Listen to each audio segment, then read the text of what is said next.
Hello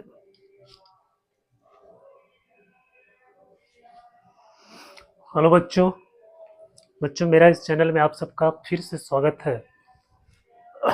हम लोग बच्चों इस लेक्चर में रिलेशन ऑफ फंक्शन के अंतर्गत हम लोग फंक्शन के विभिन्न जो कैटेगरीज है, जो टाइप्स है, उसके बारे में अध्ययन कर लिया है। अब हम लोग पिछले वीडियो में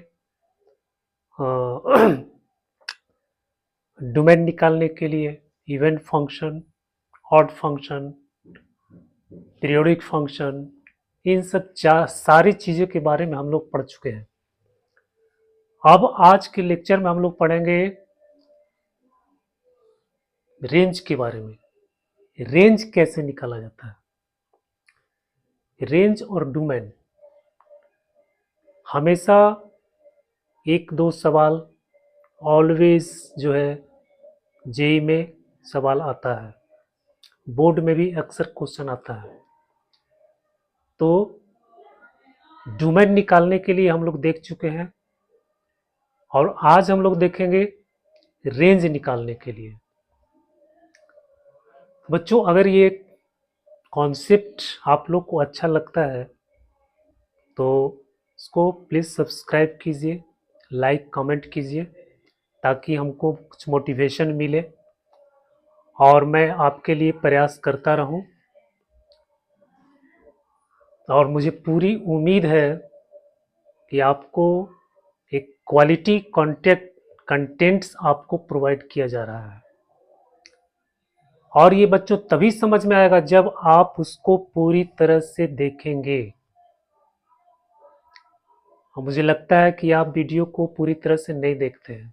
जब तक आप उसको पूरी तरह से नहीं देखेंगे तब तक आपको क्लियर कॉन्सेप्ट समझ में नहीं आएगा।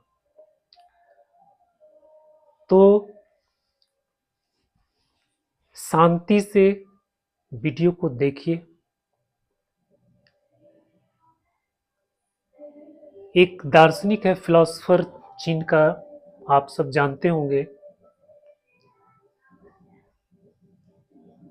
लाओ त्से। उन्होंने कहा था कि silence is the source of great strength. Silence is the source of great strength. यानी साइलेंस जो है वो ताकत का, एनर्जी का सबसे बड़ा स्रोत होता है। बच्चों जब हम शांत रहते हैं, जब मेरा दिमाग शांत रहता है, तो हमारी जो थिंकिंग पावर है, हमारा अंडरस्टैंडिंग पावर है, वो पावर बढ़ता है। तो ये कोटेशन था आप लोगों को मोटिवेट करने के लिए। तो इसको आप याद रखिएगा, अपने लाइफ में इसका इस्तेमाल कीजिएगा, प्रयोग कीजिएगा। तो आइए हम लोग देखते हैं रेंज। रेंज क्या है और रेंज का डेफिनेशन क्या है, रेंज को हम लोग कैसे फाइंड करेंगे। डोमेन निकालना आसान है पर रेंज में थोड़ी सी परेशानी आती है। इस पे विशेष ध्यान देने की आवश्यकता है। तो बच्चों आज हम लोग देखते हैं रेंज।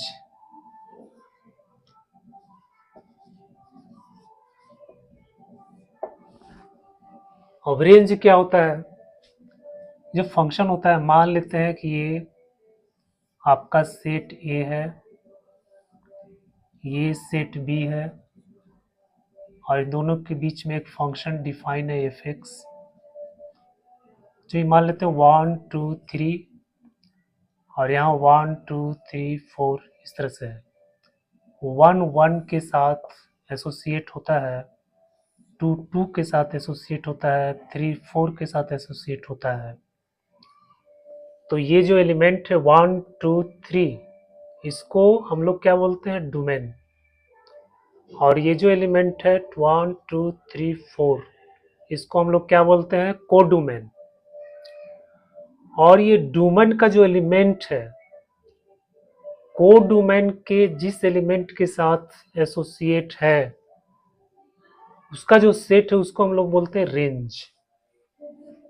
तो डोमेन हो गया आपका 1 2 3, ये आपका डोमेन हो गया 1 2 3, और रेंज आपका क्या हो गया 1 2 4, ये आपका रेंज हो गया। तो डोमेन निकालने के लिए हम लोगों ने सीख चुके हैं डोमेन कैसे निकाला जाता है। हम लोग देखेंगे रेंज कैसे निकालते हैं।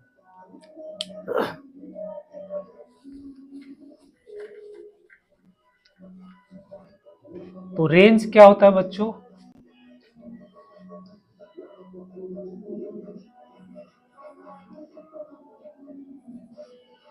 All the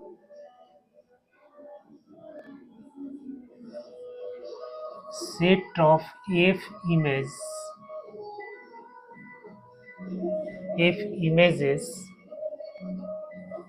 of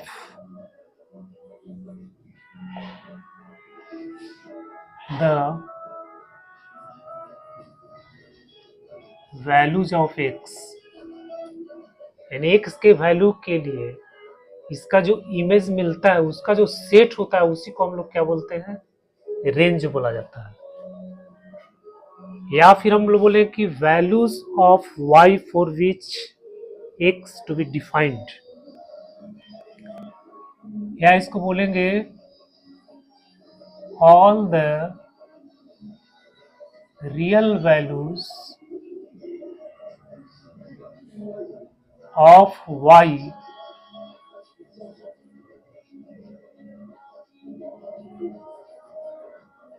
for which x is defined. Defined का मतलब क्या हो गया? रियल, यानी x कैसा होना चाहिए? रियल नंबर होना चाहिए। तो बच्चों ये रेंज का डेफिनेशन हो गया। अब रेंज निकालने के लिए कुछ पॉइंट्स हैं। सबसे पहला जो पॉइंट है कि हम लोग देखते हैं डोमेन को। कोई भी फंक्शन का अगर रेंज निकालना तो सबसे पहले हम लोग देखते हैं डोमेन को। अगर डोमेन जो है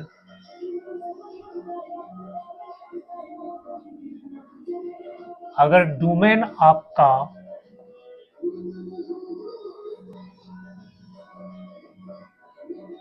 फाइनाइट नंबर है, फाइनाइट नंबर ऑफ पॉइंट्स, यदि डोमेन आपका फाइनाइट नंबर ऑफ पॉइंट्स है या फिर डिस्क्रीट नंबर, यानी जैसे 1 2 3 4 इस तरह से डोमेन आपको दिया गया है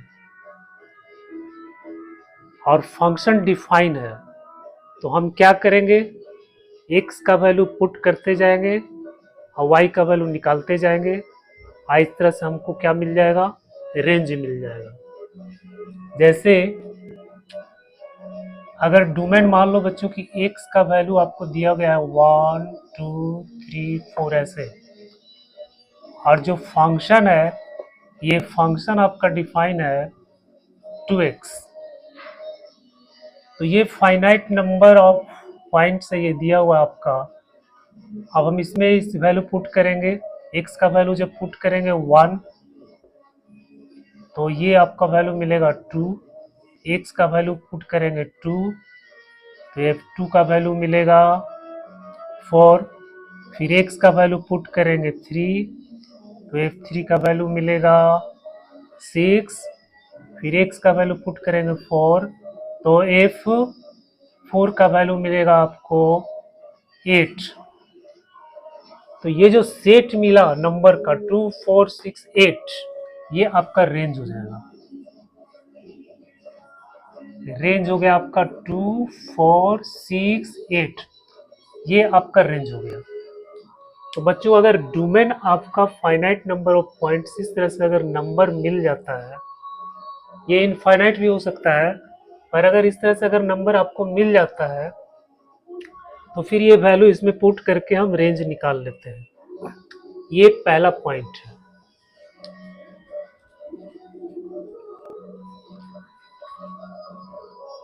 दूसरा है कि अगर आपको कोई नंबर नहीं। अगर डोमेन आपका रियल नंबर है या फिर सबसेट ऑफ रियल नंबर है,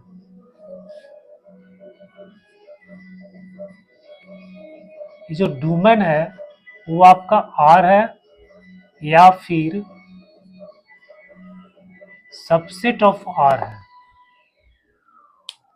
डोमेन आपका कैसा है? Real number, all real numbers, या फिर सभी रियल नंबर का एक सबसेट है, या फिर आर में मान लेते कुछ नंबर को हटा दिया जाता है, जैसे 1 2 3 4, यानी 1 2 3 4 छोड़ करके बाकी जितने भी नंबर हैं सब इसके डोमेन में है। तो अगर इस तरह से डोमेन आपको मिलता है तो हम क्या करेंगे कि जो फंक्शन है आपका y equal to F X, हम x को y के टर्म में कन्वर्ट कर देंगे, यानी x equal to F Y find करेंगे इस तरह से। फिर हम y का वैल्यू फाइंड करेंगे जिसके लिए x डिफाइंड हो, तो ये जो वैल्यू मिलेगा वही आपका रेंज हो जाएगा, वही आपका रेंज हो जाएगा बच्चों। जैसे हम आइए एक एग्जांपल से समझते हैं। जैसे मान लो कि आपको दिया हुआ है y equal to X plus 1 और y में x है, ये दिया हुआ है। अब इसका जो डोमेन है जीरो को छोड़ करके इसका डोमेन क्या हो जाएगा? All real number except zero, क्योंकि x बराबर जीरो जब रखेंगे तो इसके लिए ये डिफाइन नहीं होगा, तो ये आपका डोमेन हो गया। तो जब ऐसी स्थिति आ जाती है तो हम लोग क्या करते हैं, x को y के टर्म में एक्सप्रेस कर देते हैं। x को y के टर्म में एक्सप्रेस कैसे करेंगे? ये क्रॉस मल्टीप्लाई हो जाएगा, X Y equal to X plus 1, फिर x को इधर ले आते हैं, X Y minus X equal to 1, x common हो गया, y माइनस 1 इक्वल टू इतना, फिर x इक्वल टू हो गया 1 बटा y माइनस 1। जो ये क्या हो गया, x को हम y के टर्म में एक्सप्रेस कर दिए।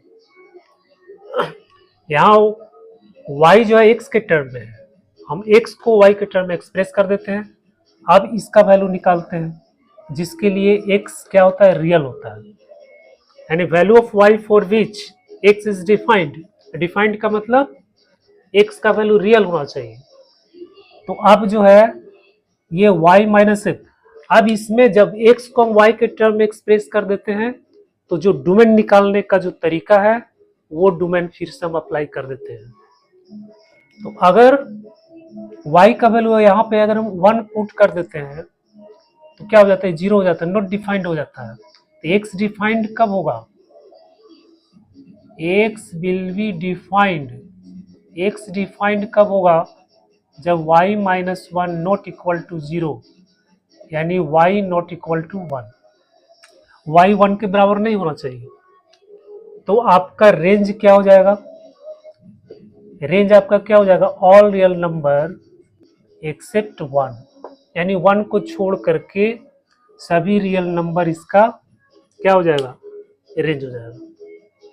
तो अगर आपको डोमेन आर है, सबसेट ऑफ आर है, ठीक है, अगर इस तरह से मिलता है डोमेन जिसमें आपको पता नहीं है कौन कौन सा नंबर हो सकता है, इनफाइनाइट नंबर हो सकता है, तो हम ये तरीका को अपनाते हैं। ये बहुत फंडामेंटल तरीका है बच्चों, ये बेसिक मेथड है डोमेन निकालने का, ये बेसिक मेथड है। इस तरह से हम किसी भी फंक्शन में हम इस मेथड को अप्लाई कर सकते हैं, बशर्ते कि हम इस तरह से x को y के टर्म में एक्सप्रेस कर सकें। अगर हम x को y के टर्म में एक्सप्रेस कर देते हैं तो हम रेंज बहुत आसानी से निकाल सकते हैं।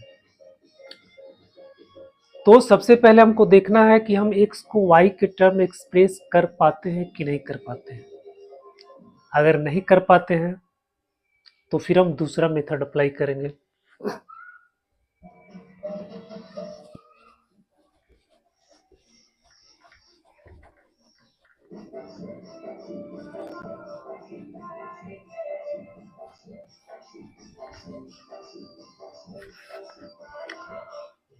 तीसरा जो तीसरा मेथड है कि अगर डोमेन आपका इंटरवल दिया हुआ है,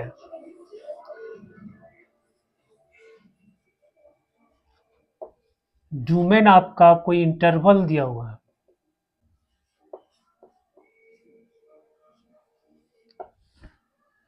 डोमेन आपका क्या दिया हुआ है, इंटरवल दिया हुआ है। तो जब इंटरवल दिया हुआ है तो हम क्या करेंगे, अच्छा इंटरवल दिया हुआ है और फंक्शन कैसा, कंटिन्यूअस है। फंक्शन कैसा होना चाहिए, continuous. F x should be continuous. Domain आपका इंटरवल है, एफ एक्स कैसा है, कंटिन्यूअस है। तब इस स्थिति में हम क्या करेंगे, फंक्शन का लिस्ट वैल्यू और लार्जेस्ट वैल्यू फाइंड करेंगे।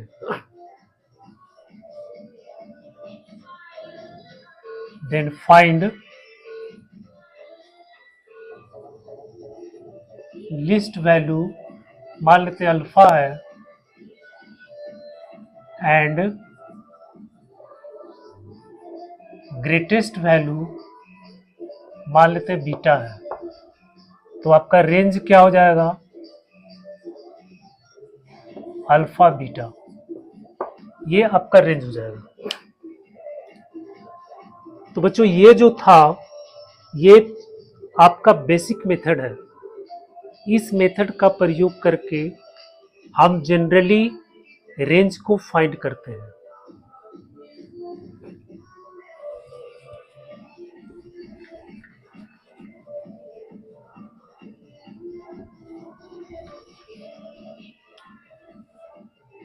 इसके बाद कुछ और कॉन्सेप्ट है, जैसे फंक्शन मान लो कि इंक्रीजिंग है, डिक्रीजिंग है। मान लो बच्चों कोई फंक्शन है, ये आपका इंक्रीजिंग फंक्शन है, ये y equal to F X दिया हुआ, ये आपका इंक्रीजिंग फंक्शन है। और ये मान लेते हैं डिक्रीजिंग फंक्शन है, ये आपका डिक्रीजिंग फंक्शन है। और इसमें आपको कोई इंटरवल दिया हुआ है, जैसे मान लेते हैं कि यहाँ पे एक इंटरवल दिया हुआ है a और b, ये आपका इंटरवल दिया हुआ है। ऐसे प्रश्न में ये इंटरवल दिया हुआ है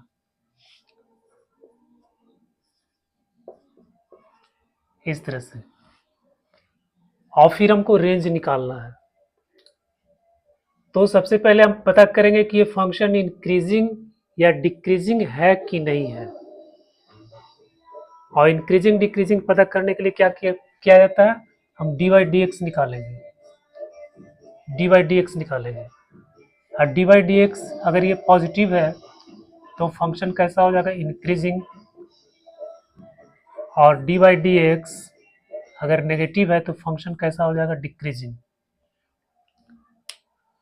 तो अब मान लो कि ये फंक्शन इंक्रीजिंग है और ये इंटरवल दिया हुआ है, इसी इंटरवल में आपको रेंज निकालना है। तो हम क्या करेंगे, हम ये वैल्यू फाइंड करेंगे एफ ए, और यहाँ वैल्यू फाइंड करेंगे एफ बी। तो ये आपका रेंज हो गया F A to F B. ये दोनों के बीच में जो वैल्यू है यही आपका रेंज हो जाएगा। तो रेंज आपका क्या हो जाएगा, एफ ए एफ बी, ये आपका रेंज हो गया। उसी तरह से अगर फंक्शन डिक्रीजिंग है तो ये हो गया एफ ए हो गया एफ बी, तो रेंज क्या हो जाएगा,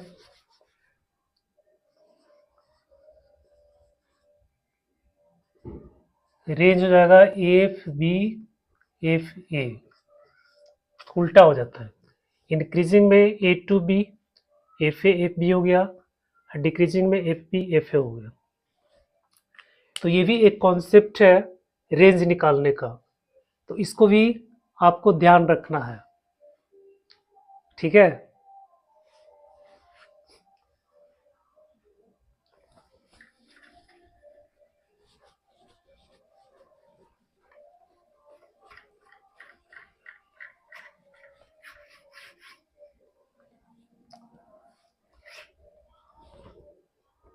अब बच्चों हम लोग भिन्न भिन्न जो सवाल होता है, भिन्न भिन्न पैटर्न का, भिन्न भिन्न फॉर्मेट का, उसको अब हम लोग देखेंगे।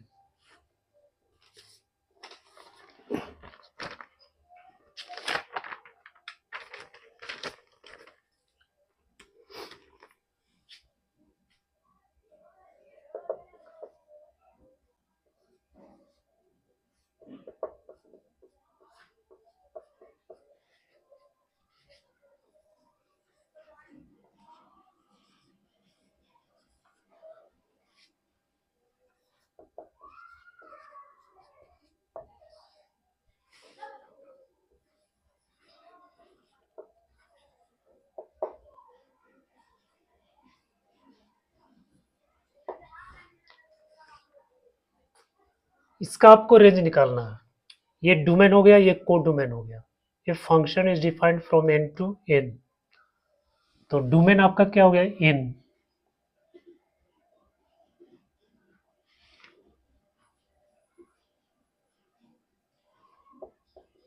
डोमेन हो गया 1 2 3 4 5 डॉट डॉट डॉट। इसमें डोमेन में हमको बच्चों ये नंबर हमको पता है, ये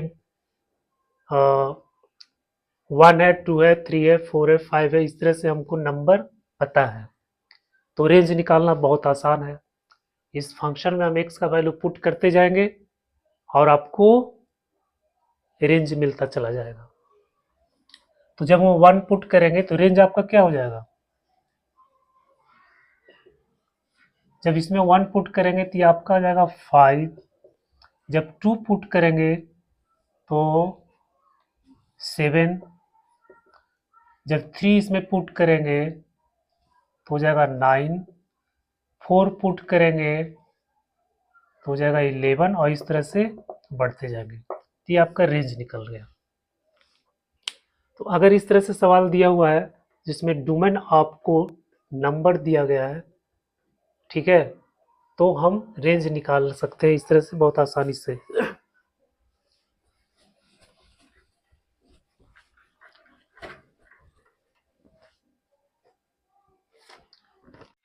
दूसरा है y is equal to 1/2 minus sin 3x, इसका रेंज निकालना है। बच्चों कुछ सवाल ऐसा होता है जिसके अंदर कुछ फंक्शन ऐसे उसमें इन्वॉल्व होते हैं जिसका रेंज हमको ऑलरेडी पता है, पहले से पता होता है। जैसे जितना साइन फंक्शन है, साइन, कॉस, टैन, सेक, कॉसेक, सबका रेंज हमको पता है। उसी तरह से इन्वर्स फंक्शन है, उसका भी रेंज हमको पता होता है। फिर फ्रैक्शनल पार्ट फंक्शन होता है, इसका भी रेंज हमको पता है, ये less than 1 greater than equal to 0 होता है। तो अगर फंक्शन में कहीं पर भी आपको इस तरह का फंक्शन आ जाए जिसका मिनिमम वैल्यू और मैक्सिमम वैल्यू हमको पता है, तो उसका रेंज निकालने के लिए हम क्या करेंगे, उसमें हम दो तरह से निकाल सकते हैं। सबसे पहला कि ये जो दिया हुआ y का वैल्यू इसको हम क्रिएट करते हैं, 1/2 माइनस साइन 3x को हम क्रिएट करेंगे। तो इसका जो मिनिमम मैक्सिमम वैल्यू आएगा वही आपका y का हो जाएगा और वही आपका रेंज निकल जाएगा। यहाँ पे तीसरा सवाल है y equal to x minus greatest integer function 1 minus plus x, ये दिया हुआ है। इसमें GIF दिया हुआ है, तो GIF का रेंज हमको पता नहीं है क्योंकि वो चेंज होते रहता है।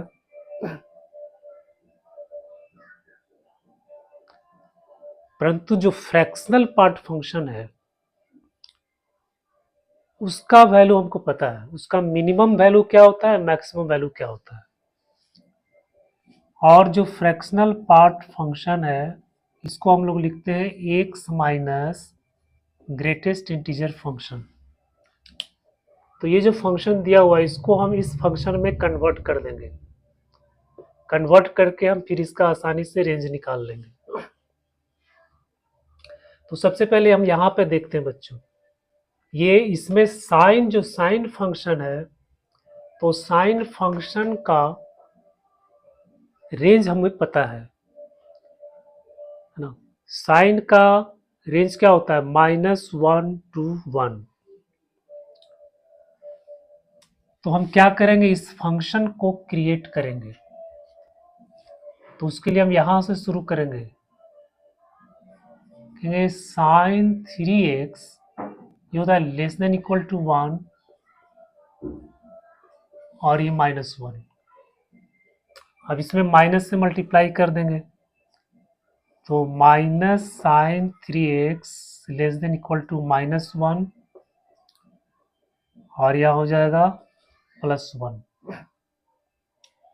और फिर ये चेंज हो जाएगा, इक्वलिटी चेंज हो जाएगा। फिर इसमें 2 जोड़ देंगे, 2 माइनस साइन 3x, इधर 2 जोड़ देंगे तो यहाँ हो जाएगा 1 और यहाँ हो जाएगा 3। सो लिखेंगे 2 minus sine 3x less than equal to 3 और ये हो गया 1। अब इसका उल्टा कर देंगे, इसका रेसिप्रोकल कर देंगे, 1/2 माइनस साइन 3x, तो ये भी हो जाता है रेसिप्रोकल, तो 1/1 हो जाएगा, यहाँ 1/3 हो जाएगा। तो ये आपका हो जाएगा लेस देन 1/3 और यहाँ हो जाएगा 1। तब देखो ये 1/2 माइनस साइन 3x है, इसको हम यहाँ पे क्रिएट कर दिए हैं। अब ये क्या है, y, तो 1/3, ये आपका रेंज निकल गया। तो रेंज कितना हो गया, रेंज हो गया 1/3 से 1। तो इस फंक्शन का रेंज आपको निकल गया 1/3 1। इसको हम दूसरे तरह से भी बना सकते हैं कि अब बेसिक मेथड हम सोचते हैं। बेसिक मेथड जो हम इसमें क्या बताए थे कि x को y के टर्म में एक्सप्रेस करना है ना। तो उस तरह से हम क्या करेंगे, साइन 3x को y के टर्म में एक्सप्रेस करेंगे। तो यहां से जब क्रॉस मल्टीप्लाई कर देंगे तो 2y minus y sign 3x बराबर आ गया 1। तो y साइन 3x बराबर हो जाएगा 2y माइनस 1 और साइन 3x इक्वल टू क्या हो जाएगा, 2y minus 1/y। Sine 3x equal to 2y minus 1/y। तो हम साइन x को यानी x को हम लोग y के टर्म में एक्सप्रेस कर दिया। अब यहाँ पे इसका जानते हैं कि साइन 3x जो होता है ये -1 और 1 के बीच में लाई करता है। तो हम ऐसे भी निकाल सकते हैं या फिर इसका इन्वर्स लेकर भी 3x equal to sine inverse 2y minus 1/y ऐसे करके भी बना सकते हैं। तो यहाँ तो हमको ये पता है, तो इसको लिखेंगे sine 3x less than equal to 1 और ग्रेटर देन इक्वल टू -1, और साइन 3x को लिखेंगे 2y minus 1/y less than equal to 1 greater than equal to -1। अब इस इनइक्वलिटी को हमको सॉल्व करना है। तो पहले हम इस पार्ट को लेंगे, फिर इस पार्ट को लेंगे। जब दोनों पार्ट को अलग अलग सॉल्व करेंगे बच्चों तो आपका 1/3 और 1 आ जाएगा। तो इस मेथड से भी हम बना सकते हैं, इस मेथड से भी बना सकते हैं।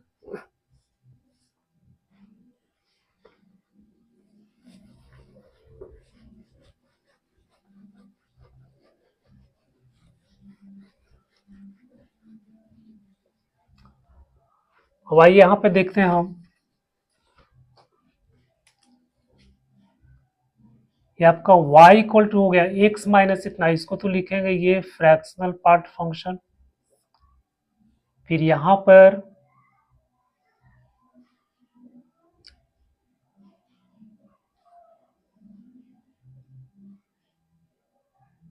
x माइनस 1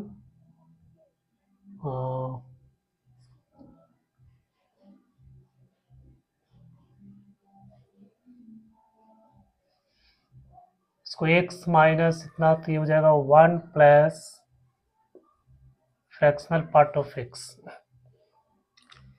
ये आपका बन जाएगा x माइनस JF, इसको हम लोग लिखेंगे फ्रैक्शनल पार्ट ऑफ x, और फिर इसको जब अरेंज करेंगे तो यहाँ x माइनस इतना हो जाएगा, तो 1 प्लस ये आ जाएगा।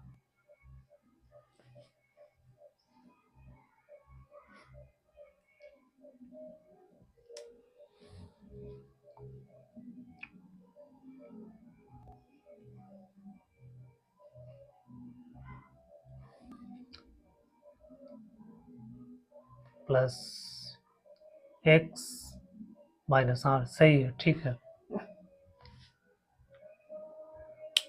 अब क्या करेंगे हम लोग, वही बेसिक मेथड लगाएंगे, इसको y के टर्म में एक्सप्रेस करना है।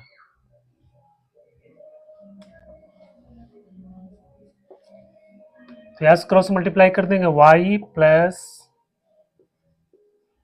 y इक्वल टू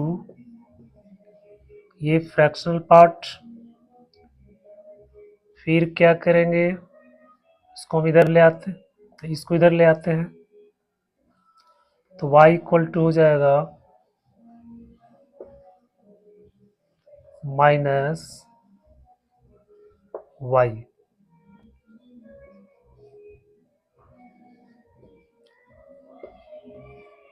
तो हो जाएगा 1 माइनस y, ये हो गया बच्चों y बटा 1 माइनस y। अब इसका हम लोग जानते हैं कि ये जो फ्रैक्शनल पार्ट फंक्शन है ये होता है लेस देन 1 और ग्रेटर देन इक्वल टू 0 होता है। इसको आ गया y बटा 1 माइनस वाई लेस देन 1। अब इसको हम लोग दो पार्ट में करके हल करेंगे। पहले इस पार्ट को लेते हैं, तो y बटा 1 माइनस वाई, 1 को इधर कर देंगे, -1 लेस देन 0, या y -1 और minus minus plus 1 minus y less than 0 आ गया, 2y minus 1, 1 minus y less than 0। अब बेबी कर्व मेथड लगा दो, y बराबर 1 और यह हो जाएगा 1/2, 1/2 प्लस माइनस प्लस, तो आपका ये आ गया। यानी -1/2 और 1 के बीच में। अब सेकेंड पार्ट को सॉल्व करते हैं, ये वाला पार्ट को। तो आपका हो जाएगा v/1 - y greater than equal to 0। इसमें हो गया 0, यहाँ हो गया 1, ये आपका प्लस माइनस प्लस, तो प्लस लेना है, तो ये आ गया और फिर इधर आ जाएगा।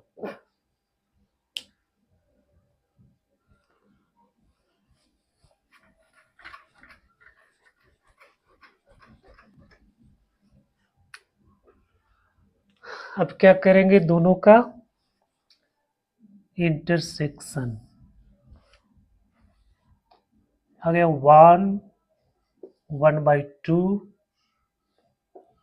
0, तो यहाँ बता रहा है ये, और फिर 0 से इधर,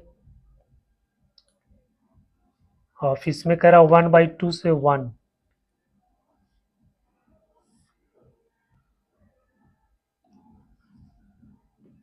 1/2 से 1।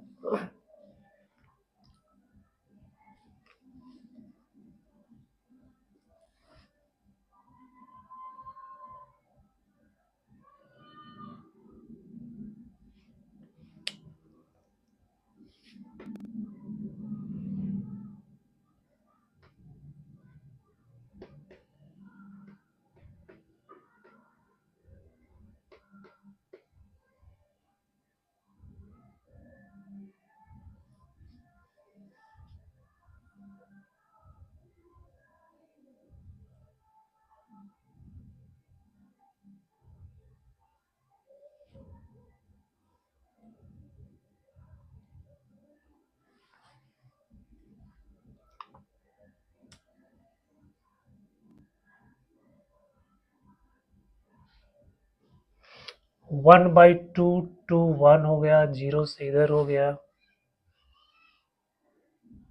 सॉरी, तो इसका हो गया 0 से छोटा, तो -∞ से 0 हो जाएगा।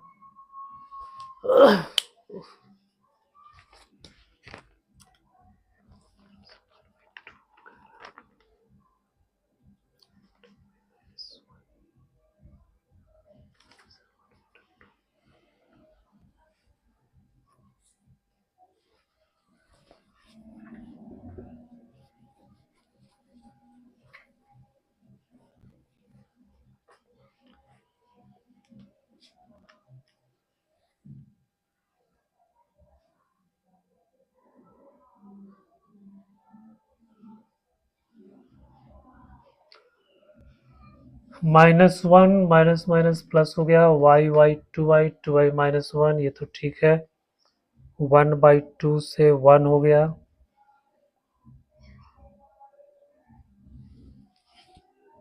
हो जाएगा y1 - y, ये ग्रेटर देन इक्वल टू 0 हो गया, तो यहाँ पे आपका हो गया 0 1,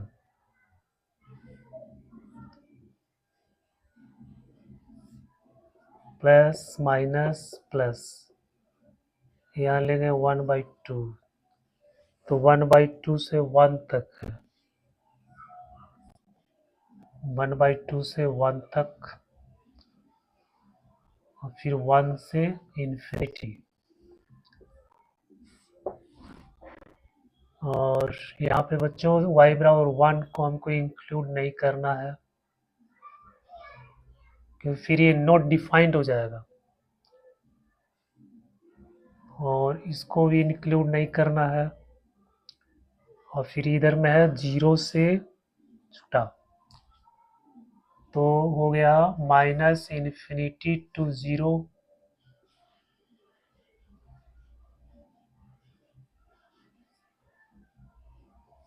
union 1/2 to infinity, 1/2 to infinity हो जाएगा ये इस तरह से। तो ये आपका रेंज निकल गया।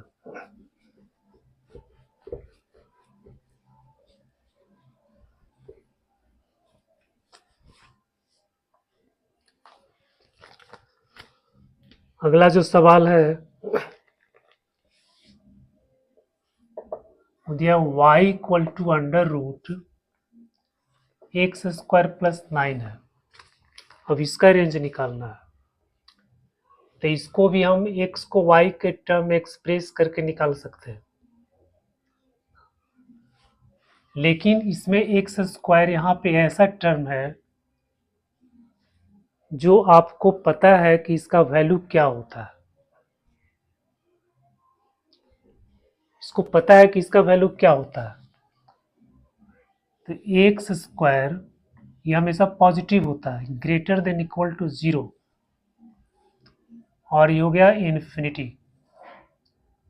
फिर इसमें प्लस कर देंगे, 9 प्लस कर देंगे तो हो जाएगा 9 x square plus 9 greater than equal to infinity. फिर इसका हम स्क्वायर रूट ले लेंगे, 9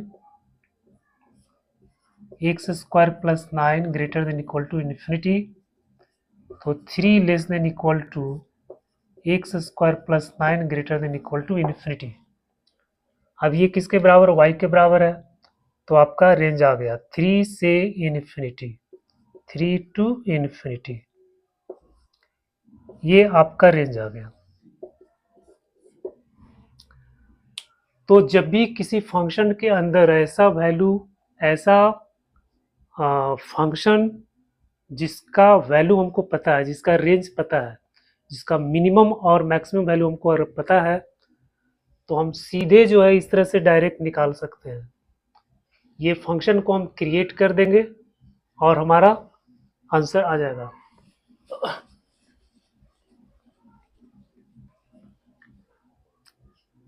अब देखते हैं बच्चों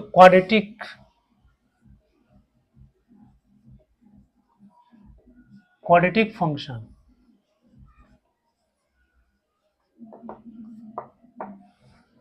क्वाड्रेटिक फंक्शन का कॉन्सेप्ट है कि अगर आपको फंक्शन दिया हुआ है X square plus B x plus C, इसका रेंज फाइंड करना है, तो ए अगर पॉजिटिव है तो जो रेंज होता है वो होता है माइनस dy/4a टू इन्फिनिटी, ये होता है।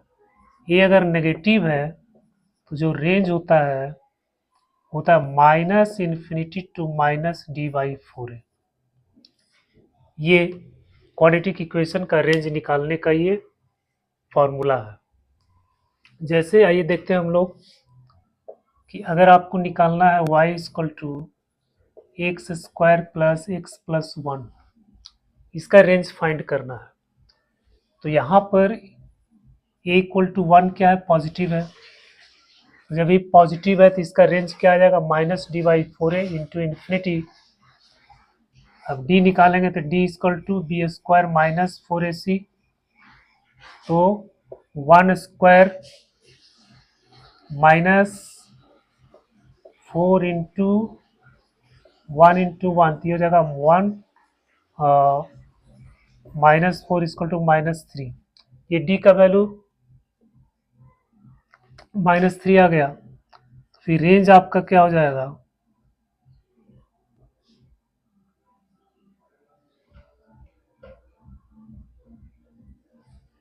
Minus minus 3/4 into 1 to infinity,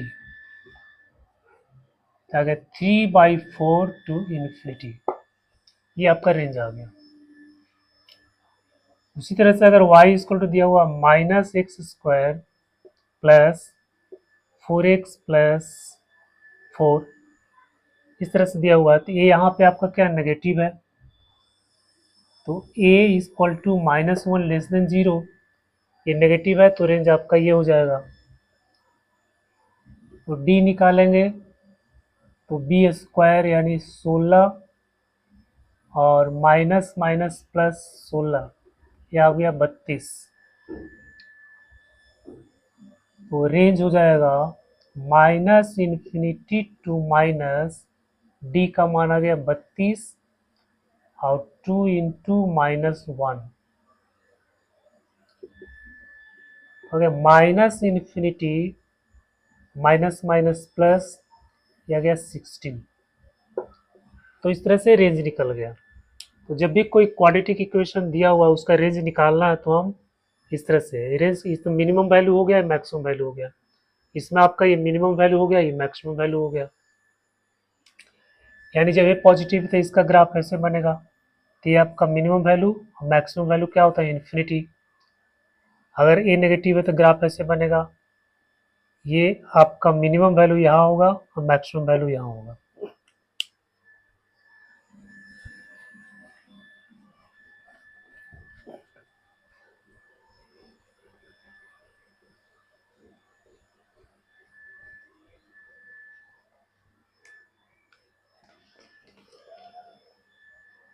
अब देखते हैं कि अगर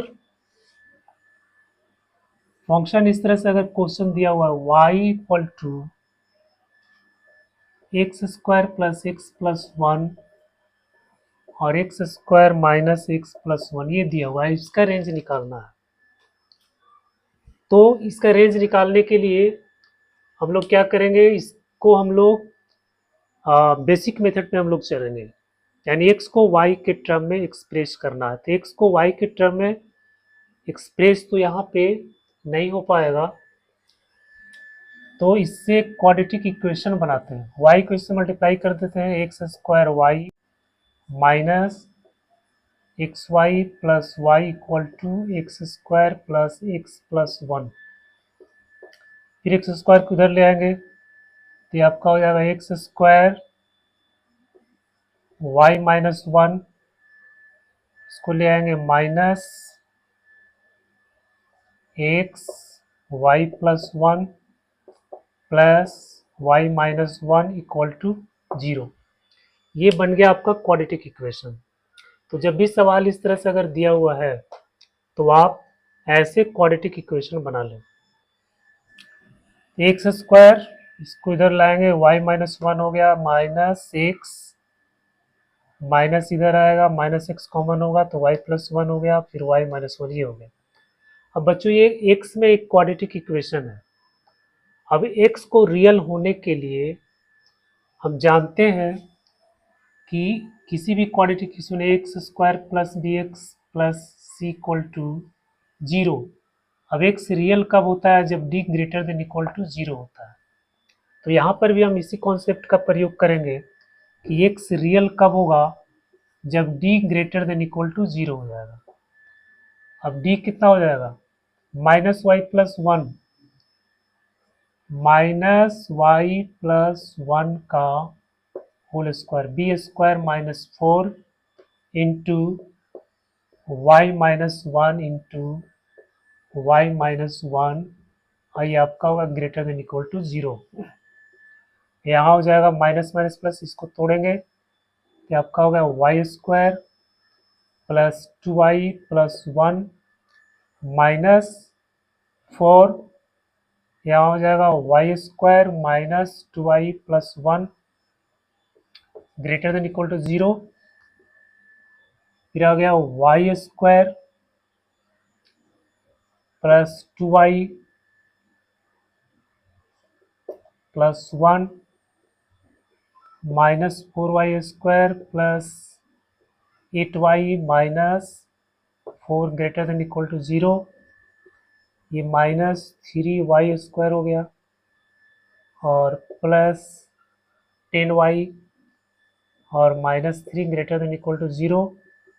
अब माइनस की पॉजिटिव बना देते हैं तो y square minus 10y plus three less than equal to 0। अब इसका फैक्टराइज करेंगे, थ्री वाई स्क्वायर, तीन तीन 9,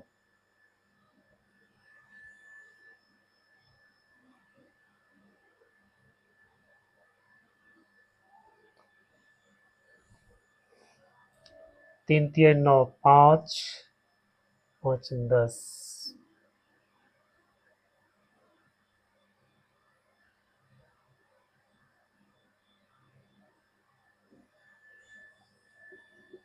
ये आपका हो गया 3y² minus 9y minus y plus 3 less than equal to 0। 3y common हो गया तो y -3 minus y -3 less than equal to 0। y -3 3y -1 less than equal to 0। अब बेबी कर्व मेथड अप्लाई करेंगे। यहाँ आ गया आपका 3 और यहाँ आ गया 1/3, तो 1/3 to 3 रेंज आपका हो गया 1/3 to 3। ये आपका रेंज निकल गया। बच्चों इस फॉर्मेट में जब भी कोई सवाल हो तो हम इसी प्रोसेस को अपनाएंगे।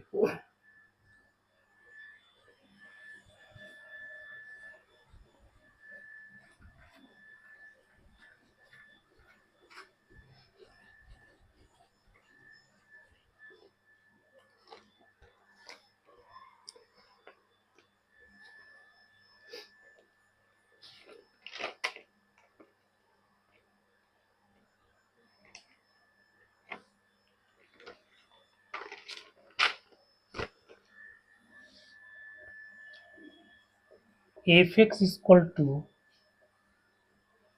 log e 3x² minus 4x plus 5, ये क्वेश्चन है। इसका रेंज फाइंड करना है। तो इसका रेंज फाइंड करने के लिए हम लोग देखो 3x² माइनस 4x प्लस 5 है और log e है, तो इसको दो तरह से कर सकते हैं। पहला हम इसको y के टर्म में एक्सप्रेस करेंगे, फिर वहां पे ये क्वाड्रेटिक इक्वेशन बन जाएगा और फिर d greater than equal to 0 कर देंगे, तो बच्चों इसका रेंज निकल जाएगा। दूसरा है कि 3x² माइनस 4x प्लस 5, ये log x का एक इंक्रीजिंग फंक्शन है। log x एक इंक्रीजिंग फंक्शन है, तो इसका हम लोग मिनिमम और मैक्सिमम वैल्यू फाइंड करते हैं। जैसे ये log है, log का ये ग्राफ ऐसे बनता है, ये एक इंक्रीजिंग फंक्शन है। तो इसमें हम इसका मैक्सिमम और मिनिमम वैल्यू फाइंड करेंगे। तो इसका अगर मिनिमम और मैक्सिमम वैल्यू, यानी ये आपका क्या हो गया, ये समझ लो कि ये आपका x हो गया, ये डोमेन। तो इसका जो मिनिमम वैल्यू होगा और इसका जो मैक्सिमम वैल्यू होगा, मान लो कि इसका मिनिमम वैल्यू यहाँ पे है और मैक्सिमम वैल्यू यहाँ पे है, फिर ये वैल्यू हम फाइंड कर देंगे, तो आपका ये रेंज निकल जाएगा यहाँ से यहाँ तक, क्योंकि ये इंक्रीजिंग फंक्शन है। तो एक तरीका ये है। फिर एक तरीका है कि हम लोग इसको क्या करेंगे, डिफ्रेंशिएट करेंगे, dy/dx फाइंड करेंगे और dy/dx से मैक्सिमम और मिनिमम वैल्यू इसका फाइंड करेंगे, तो उससे भी हम रेंज निकाल सकते हैं। तो आइए देखते हैं कि इसका जो है ये क्वाड्रेटिक इक्वेशन है, इसका मिनिमम वैल्यू क्या होगा। 3 पॉजिटिव है, a बराबर 3, ये कैसा है, पॉजिटिव है। पॉजिटिव है इसका मतलब इसका ग्राफ ऐसे बनेगा, तो मिनिमम वैल्यू इसका यहाँ पे आएगा इस तरह से। अब मिनिमम वैल्यू होता है -b/2a और -d/4a। ठीक है, ये वैल्यू यहाँ पे आपका ये मिनिमम वैल्यू मिलेगा।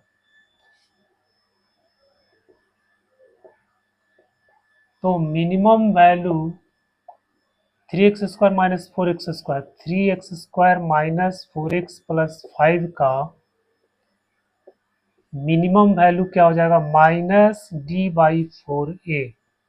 तो माइनस डी हो जाएगा 4 × 16 और माइनस 60/4 है, 4 इंटू 3, तो -44/12 आ गया। 44/12 11/3, 11/3 इसका मिनिमम वैल्यू आ गया इसका। तो जब इसका मिनिमम वैल्यू जो है होगा वही इस पूरे फंक्शन का मिनिमम वैल्यू हो जाएगा, क्योंकि ये इंक्रीजिंग फंक्शन है। तो मिनिमम वैल्यू, इसका मिनिमम वैल्यू कितना हो जाएगा?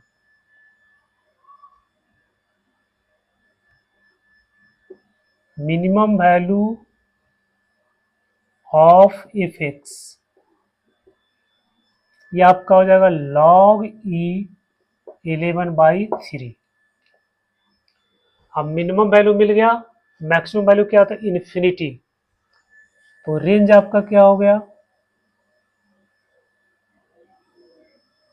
log e 11/3 टू इन्फिनिटी, ये आपका रेंज निकल गया। ठीक है बच्चों,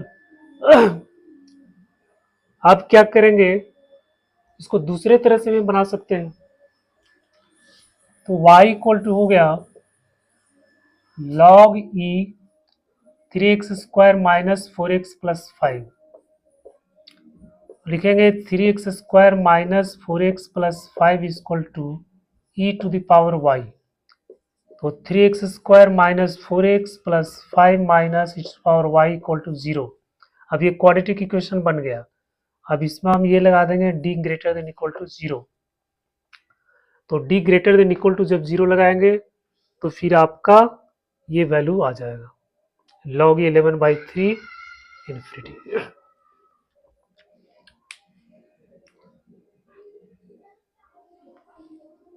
तो बच्चों आज का लेक्चर जो रेंज पे बेस्ड था, मुझे पूरा उम्मीद है कि आपको ये कॉन्सेप्ट समझ में आया होगा।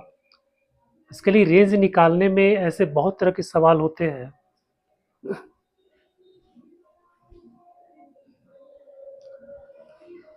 बहुत तरह का सवाल होता है, अलग अलग ढंग का होता है, लेकिन जो मेथड जो हम लोग बेसिकली जो उपयोग करते हैं वो इन्हीं मेथड का उपयोग करते हैं।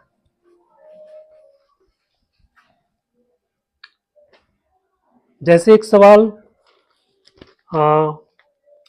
आपको 2025 में पूछा गया था, F X equal to 6 plus 16 cos x cos π/3 minus x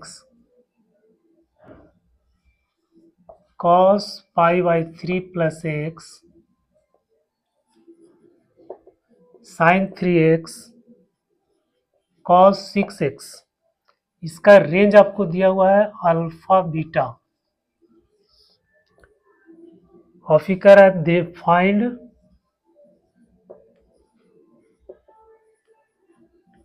distance of, ये 2025 का है, distance of alpha beta from 3x plus 4y plus 12 equal to. बच्चों ये रेंज से रिलेटेड सवाल है। कह रहा है इसका रेंज आपको अल्फा बीटा है, तो कह रहा है ये अल्फा बीटा का इससे डिस्टेंस फाइंड करना है।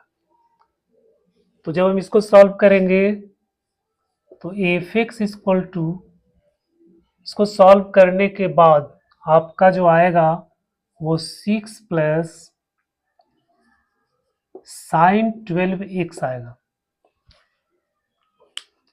जब इस पूरे ये ट्रिग्नोमेट्रिक जो एक्सप्रेशन दिया हुआ बच्चों, इसको जब हम लोग सॉल्व करेंगे तो आपको आ जाएगा 12x।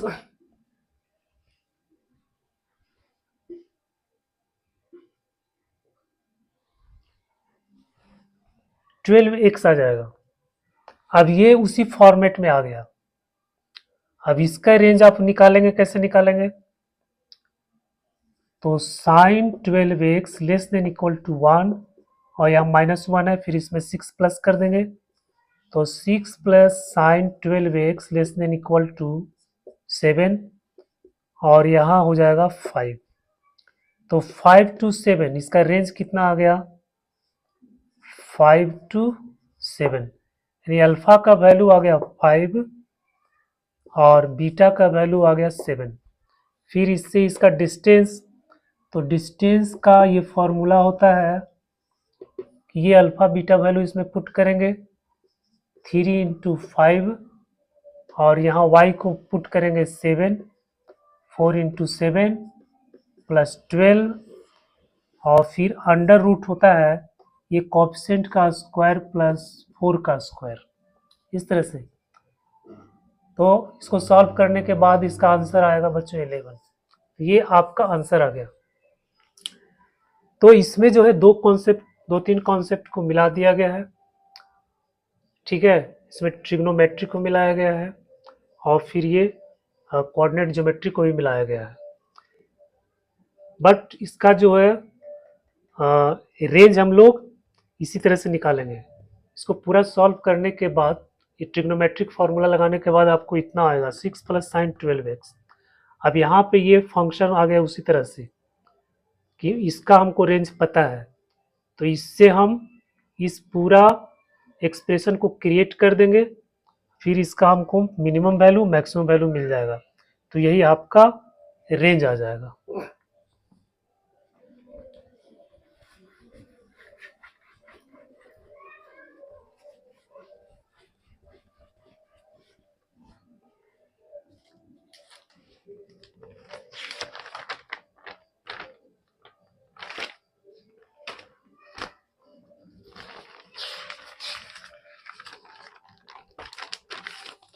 तो बच्चों आज का लेक्चर आपको कैसा लगा? अगर अच्छा लगा तो प्लीज़ सब्सक्राइब कीजिए, कमेंट कीजिए, लाइक कीजिए और वीडियो को देखने के लिए आप सबको बहुत बहुत धन्यवाद। Best of luck, thank you.